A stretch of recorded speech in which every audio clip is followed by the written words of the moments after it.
Hello there, everybody. Welcome back. We're going to talk about chapter 5, which is tissues. This wraps up the first portion of the class. Chapters 1, 2, 3, and 5 make up exam 1. So this is the final chapter for exam 1. I will be sending out an email shortly talking about what we're going to do for the review tomorrow. It'll have the Zoom link. So tomorrow evening, which is Monday, we will have a review to cover some topics for exam 1. And then on Tuesday, you will have access to the exam for the rest of the week. So let's get into chapter 5. All right. So tissue, the definition in itself, is a group of similar cells that perform a common function. You should remember that from our hierarchy of the very simple to very complex that we talked about a few chapters ago. In terms of tissues itself, there's some subcategories, including epithelial, connective, nervous, and muscular. So in terms of tissue development, in terms of talking about a fertilized egg, so as soon as a new cell is formed, it begins to divide rapidly. Last chapter, we talked a little bit about the cell cycle in terms of what phases go into this cell division. And early on, we organize into 3 layers. So we have the ectoderm, ecto meaning outer. That is going to give rise to our epidermis and nervous tissue. You then have the mesoderm. Meso means middle. That's going to give rise to our connective and muscle tissue. And then you have the endoderm. Endo means inner. That gives rise to our mucous membranes, such as the respiratory tract, some of our thyroid and glands in general, and this secretory aspect of the pancreas. And these cells that are in the layers will continue to divide, and as they divide, they become more specific and more distinct. This process is known as differentiation. I'm sure you've all heard of stem cells. So stem cells are kind of a blank slate. These cells are cells that are super early on in development, and they have the capability of turning into kind of any type of specialty cell. So the process of specializing and becoming a distinct cell with distinct function is known as differentiation. I should kind of preface this chapter in general. I think this chapter goes a bit more in depth than truly you guys need to understand. So I'm going to give a good summary of the chapter as a whole, but I need you guys to understand the big picture of things. I've said this in previous chapters. I don't need you to memorize every single little detail. I need you to understand the big concepts. I'm not gonna try to trick you. I'm not gonna test you on every little thing. What I really want you to know is the big picture of things. So as we go through, try not to get caught up in the minutia of things. Just think of the big picture items, and I will try to highlight those as we go through.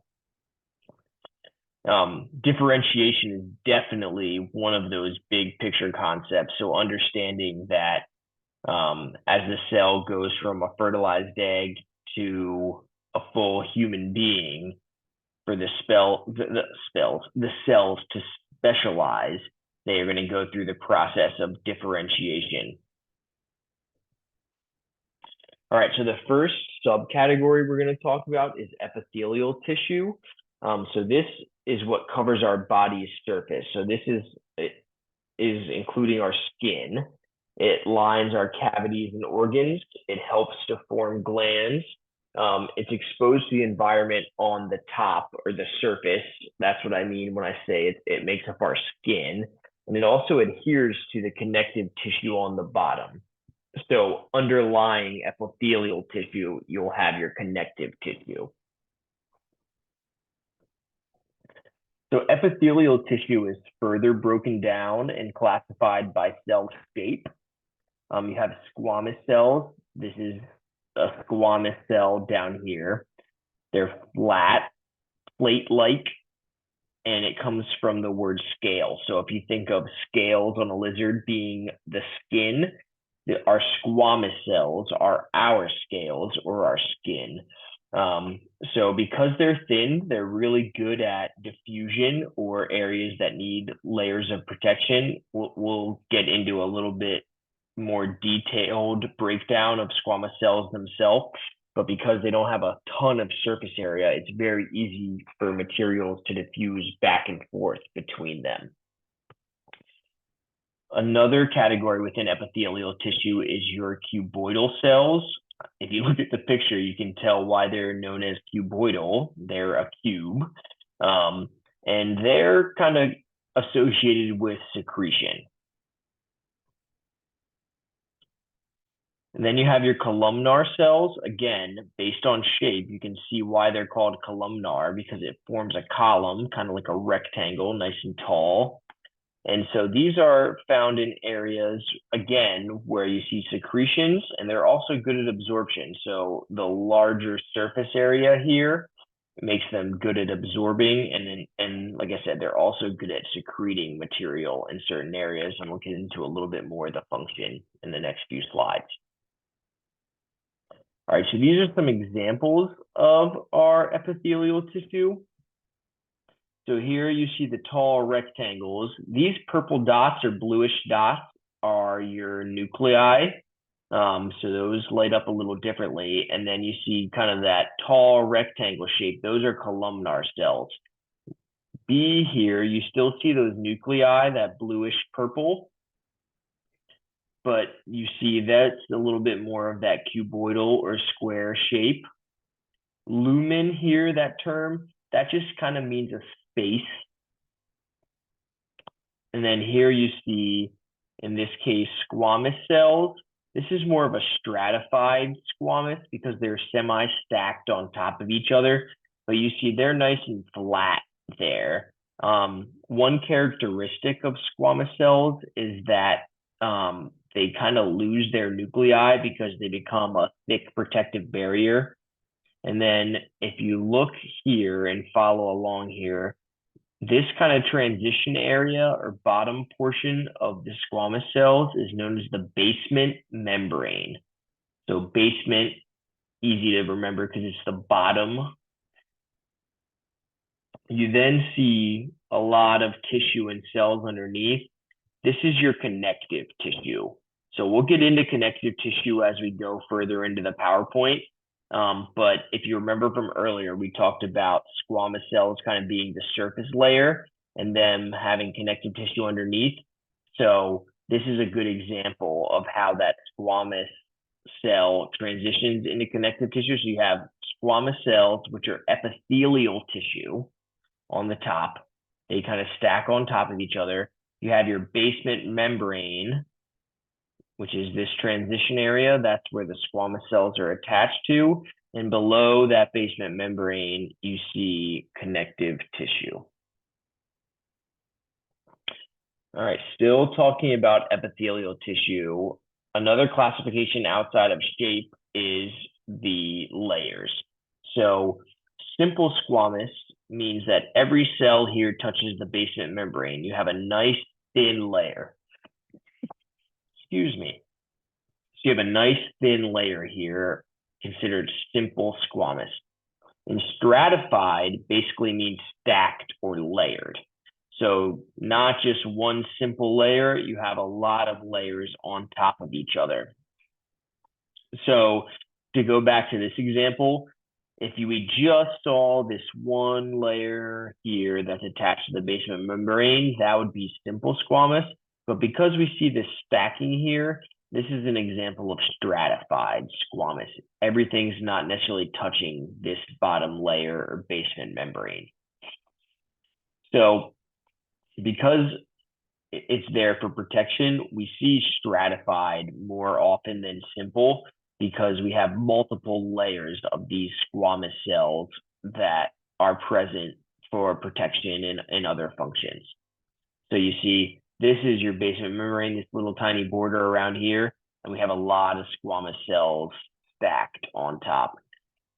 So this is something that you don't necessarily need to know for the exam or quizzes or anything, but you see all these lower layers clearly have a nuclei for everything, and that works through. As we get to the top, you kind of start to lose that a little bit. You see them here, but as I was talking about on that last slide, it's not unusual to see those nuclei kind of drop out as we get to these top layers of our squamous cells. But the main thing to remember is that simple equals one layer. Everything's touching that basement membrane. Stratified means a lot of layers. There's only one layer touching that basement membrane, but a whole bunch of other layers stacked on top of things. All right, this is one chapter where I really think that your textbook is super important. It's just really good to utilize because in terms of tissue, to see the illustration of things, I think there's a lot of value to it. So I'm not going to go through every little detail on this slide. This is within your chapter here. So it gives you not only an illustration of the different types of squamous cells and epithelial tissue, but it also gives you the function and an example of the location of things. I'm not necessarily going to test you on knowing. I would never give you an example. For example, I wouldn't have a test question that says, what type of cell is the alveoli? I don't want you guys to memorize that side of things. But I think this is a good way to connect not the information to real life function and make it more applicable. So I would really recommend reading your chapter in the textbook for this chapter, because I think there's a lot of utility for it. Outside of the textbook, I put a link here for a website that has a lot of other good examples. The only other thing I want to touch on this slide is this pseudostratified, because we haven't talked about this yet. So this is really only applicable to columnar cells. It typically is a single layer, but instead of kind of perfect rectangles or columns, you see they're kind of irregularly shaped. So they're not necessarily just one layer. Because of the irregular shape, there's a little bit of depth to it. But they still provide protection as well as are typically used for secretion, such as the lungs, trachea, your nose, stuff like that. So just so you're not confused, pseudostratified kind of is a in between of the simple and stratified definitions. All right, this brings us to our first practice question. So which statement about epithelial tissue is true? A, it has a rich blood supply. B, it has a poor blood supply. C, it has no blood supply. Or D, it has an adequate blood supply, but receives oxygen from underlying connective tissue during tissue repair. This is a little bit of a tricky one because we didn't directly talk about this yet, but try to use your inference skills to come up with a good answer here. All right, so the correct answer is C. There is no blood supply. And the reason behind that is that epithelial tissue is too thin to actually contain blood vessels. So it depends on the connective tissue below it for oxygen and nutrients. Like I said, I don't necessarily expect you guys to know that off the bat. We didn't cover that directly. But there's a reason that basement membrane and connective tissue is below the epithelial tissue, because that contains a lot more substance than the epithelial tissue itself. All right. The next category or subcategory is glandular epithelium. So a gland itself is a collection of epithelial cells that secrete a particular substance. And these are found in a few different areas within the body. Exocrine means it secretes a product into the duct, while endocrine means it's secreting hormones or a product into the blood. Typically, they're hormones. So think endo means into, that's directly into the bloodstream. Exo just means outside or exit, that's going into a duct prior to entering the bloodstream. So in this example, you see a mammary gland. So that would be located within your breast tissue. So you see some cuboidal cells here. They secrete milk, and they're going to secrete that into the milk duct prior to going to its next area. In this case, it would be the areola or nipple. Okay, moving on from epithelial tissue, let's talk about connective tissue. So this slide is a little bit of an overview of all the different kinds. Connective tissue is the most diversified out of everything. There's a whole bunch of different categories that all have their own function. So you have both dense connective tissue. Adipose is another term for fat. So anytime you see the word adipose, think fat. You have bone cells, your blood, areolar connective tissue, reticular connective tissue, and then cartilage. So the key component that makes connective tissue different from one another is the extracellular matrix. So this is the framework in which all the cells are embedded within, and the difference in which cells are embedded and what the makeup of that extracellular matrix is makes the difference in tissue and the function of that tissue. So this extracellular matrix contains both protein, fibers, and fluid. But these all vary based on the different types of tissue, and we'll talk about each type going forward. So the different fiber types themselves, you have collagenous fibers. They're strong and flexible. They resist stretching, and they're the most abundant. So if you've ever heard of collagen, that is a collagenous fiber, no surprise. So super strong, super flexible, gives a lot of structure and strength to tissues, which is partly why it's the most abundant. It gives us a whole bunch of structure to build upon. Your reticular fibers typically occur in networks, and they support some of our smaller structures, such as capillaries. Then you have your elastic fibers. No surprise, they act like elastic. They can stretch and recoil, so they're kind of like a rubber band. All right, just like epithelial tissue, connective tissue is broken down further into subtypes. So fibrous connective tissue has the most subtypes, or really the main subtypes that we discussed. So you have dense fibrous tissue, and then you have loose fibrous tissue. So loose has even more categories, and that's what we'll talk about initially. So loose fibrous connective tissue breaks down further into areolar tissue, adipose tissue, and reticular tissue.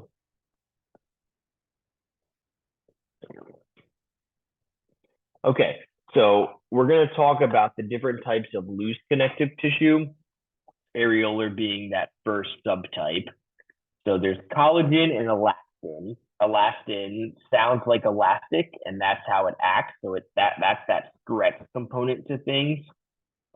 There's more of a gel-like matrix, so it's not quite solid. It's not quite liquid. It kind of, there's a little flow to it, but it's got some structure as well.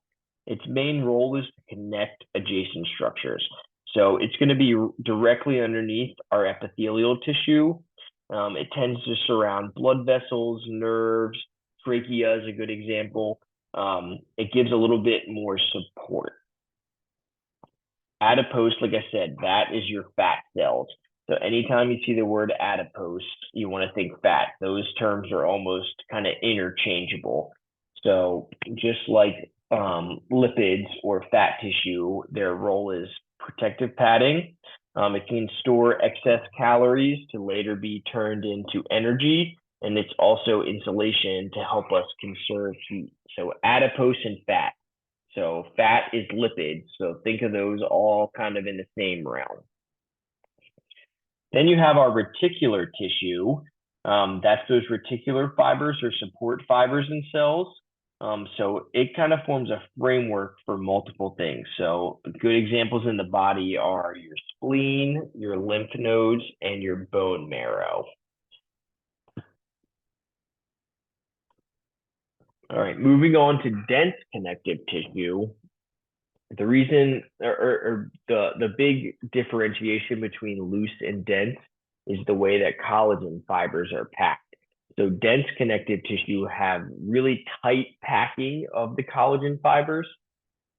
There's less blood vessels because the collagen fibers are so densely packed, but there's more strength in dense connective tissue because of how closely packed these collagen fibers are.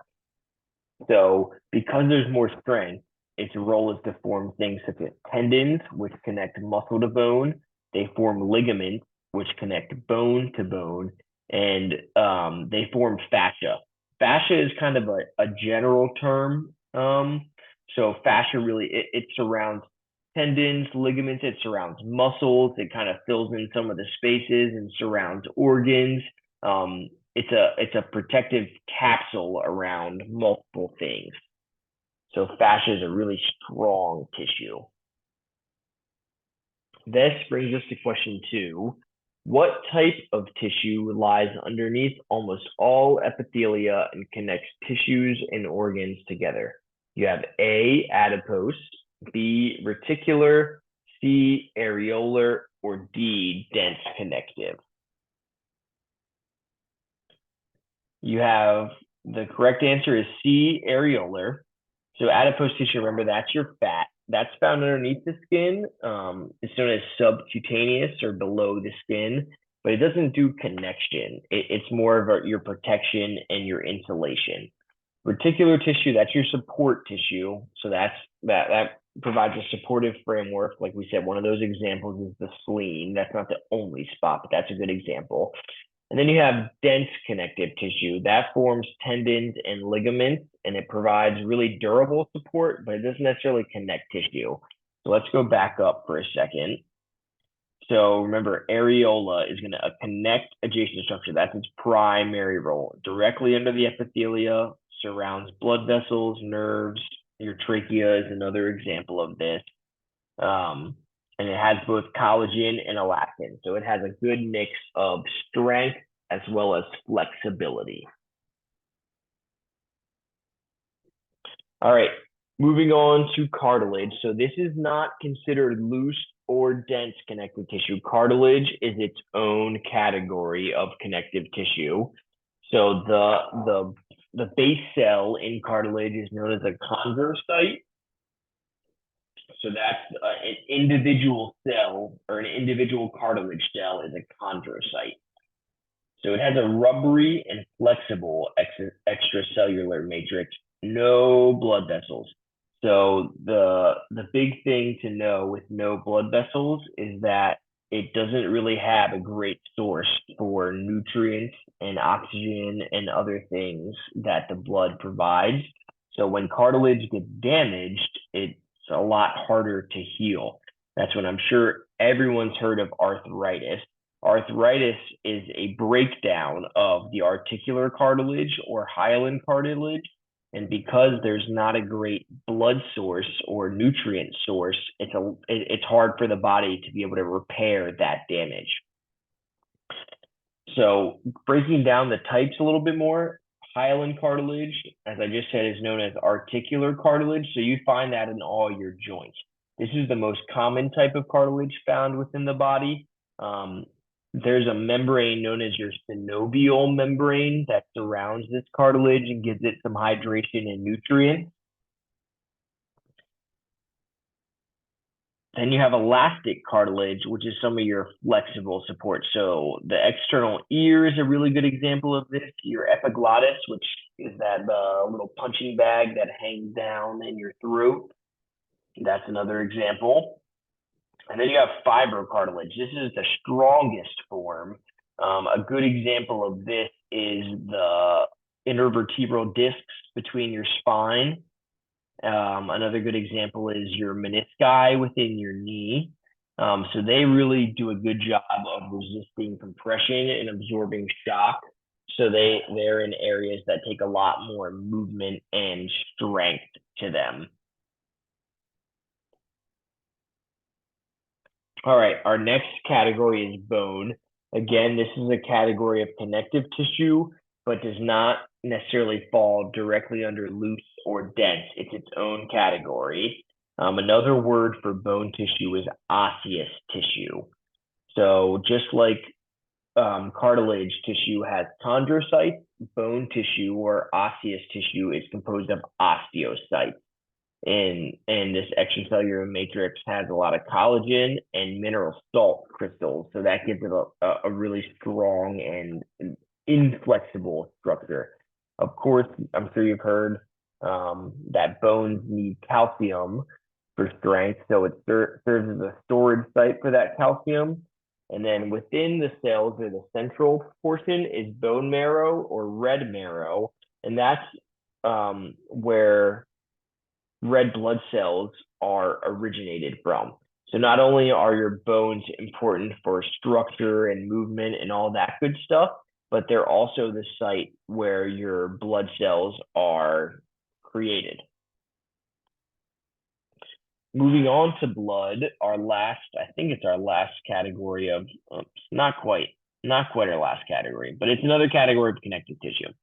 So this is fluid. It has a liquid extracellular matrix, which is known as plasma, and there's really no fibers to it, really not any collagen or elastin that is involved in the makeup of blood.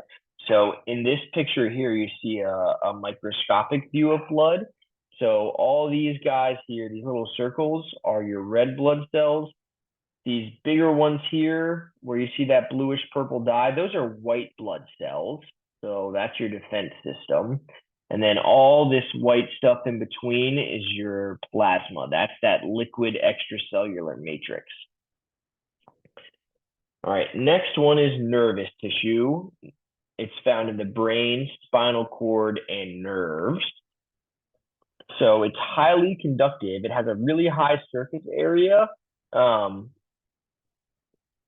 its actual volume. So that gives it a really good advantage in terms of its electric potential to send signals. If we're looking at this picture here, the cell as a whole is known as a neuron. Neuroglia here, these little guys, these are the support cells. So this helps the neuron do its job. I don't need you to know the little specific function of neuroglia. Just know that neuroglia are a support cell for the neuron. You have your stoma, which is the body of the neuron. You have your dendrite, which is your branches. So each branch here is a dendrite. And then these longer extensions are known as an axon. So the body of the neuron generates a signal that travels through the dendrite and the axon, which connects each nerve cell to the next nerve cell. This is just another example of this picture, but in a microscopic view. So you see the little support cells here. You have your nucleus and body of the cell, which is your stoma. You have the axon, which is that extension from the dendrite. That's where the signal actually travels down. All right, last but not least, we have muscle tissue. So there's a few different types, the most abundant being your skeletal. So you have striated. You see there's these little lines here, that's the striations. You can have voluntary skeletal muscle, which means that you or your brain is voluntarily causing it to contract. It's not just contracting. It doesn't have a mind of its own. You have to tell it what to do.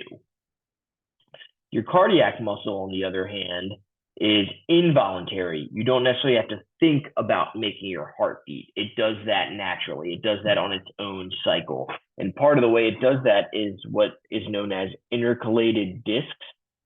So it still has striations, but it also has these intercalated discs. And that's what helps it kind of stay on the same page. That way we don't have one heart cell jumping at this time, and then the next one jumping after it. These intercalated discs help it all stay on the right schedule and stay together. So that's what helps our heart beat in unison. You then have smooth muscle. So the biggest thing or difference and why it's called smooth muscle is that it lacks these striations. So you see, rather than these lines here, it's just muscle cells stacked on top of each other. Again, these are involuntary. We don't think about contracting them. The best example of these are within your digestive tract. So whether it's your stomach or intestines, they all kind of contract together to help move our food through our digestive tract. All right, question 3. What is the most widespread and varied tissue in the body? You have A, nervous, B, muscular, C, epithelial, or D, connective. I hope you all got this right. We just spent a good amount of time discussing this. So the correct answer is D, connective. So if we go back to our question, nervous, muscular are both examples of connective tissue. And then epithelial, we already discussed, but connective is by far the most varied and the most widespread. All right, next we're going to talk about actual tissue repair. So there's a few steps to this. I don't need you to memorize this word for word by any means, but I would like you to understand this process in general. Okay, so a cut occurs in the skin. So this is that epithelial tissue up here. You have your connective tissue down here. Here's a blood vessel. So we have a sever or a cut that goes through and the blood vessel itself is severed and we get blood. It bleeds into the wound. So we begin to get clotting within that. White blood cells come to the surface so they can get rid of any junk that gets in through our cut.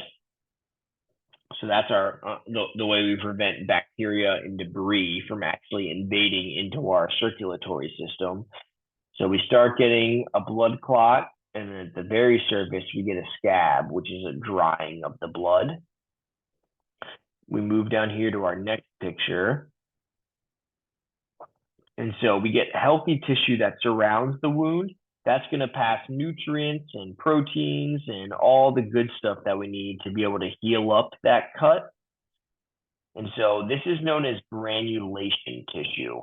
So the scab is a very temporary thing. It's not really necessarily healthy or permanent tissue.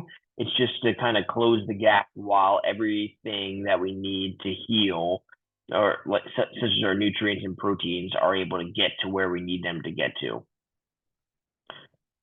So you have what's known as fibroblasts within that granulation tissue, and that secretes collagen, which helps form our scar and close up that tissue inside the wound. Our final step is that those collagen fibers and all the other good stuff that we have coming to our wound begins to generate actual new epithelial cells. They're gonna travel below that scab, and as they fill in, our scab will loosen, and it ends up turning back into our functional tissue and epithelial tissue and skin. So I'm sure plenty of us and all of us have had a scab before, and so they always tell you not to pick your scabs. And the reason behind that is because the scab will not fall off until all of our healthy tissue and functional tissue fill in below it. So like I said, I don't need you to memorize this process word for word. I just want you to understand the general cycle here. So remember, cut happens, blood vessel severed, we get blood into the wound. We get clotting, scab, white blood cells prevent the junk from coming down into our circulatory system. We get healthy tissue, starts secreting all the material we need to build our new cells and healthy tissue. So in step 3, our new tissue is known as granulation tissue, and our fibroblasts secrete the collagen, which helps us form our scar. And then finally, once all of our new tissue is filled in and differentiated, we have our new epithelial tissue, our scab finally falls off. All right, moving on to membranes. We have a few different membranes within the body. Our mucous membrane makes up our nose, our mouth, our throat, our trachea, our esophagus. That's this passageway here. Our cutaneous membrane is this outer. That's our skin. So that's the outer layer of protection is our cutaneous membrane. You have your peritoneum that kind of surrounds our lower abdominal cavity. You have your pericardium that surrounds our heart. And then you have your parietal pleura and your visceral pleura. So that surrounds the lungs. The parietal pleura is the outer lining of the lungs. Visceral pleura is the inner lining of the lungs. I know that one's a little tougher to see. They're slightly two different colors. So this darker outer layer is parietal. This inner layer is our visceral pleura. All right, question 4. Which membranes line body surfaces that open directly to the body's exterior? A, cutaneous, B, mucus, C, serous, or D, exocrine? So the correct answer is B, mucus. So our cutaneous membrane is the skin. If I come up here, it does line this outer portion, but it doesn't necessarily open directly. It's completely closed off. So it's at the exterior, but there's no openings to the internal environment.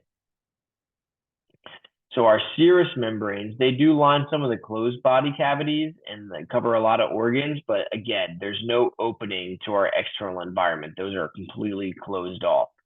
And then in terms of that last option, exocrine is a type of gland, so it's not a mucous membrane. So mucus is the best answer in this case. All right, that brings us to the end of chapter 5. Please join us for the review tomorrow. Like I said, I'll be sending out an email that has a link for that review, and I'll try to cover as many topics as possible. And that wraps up the first kind of section of our course.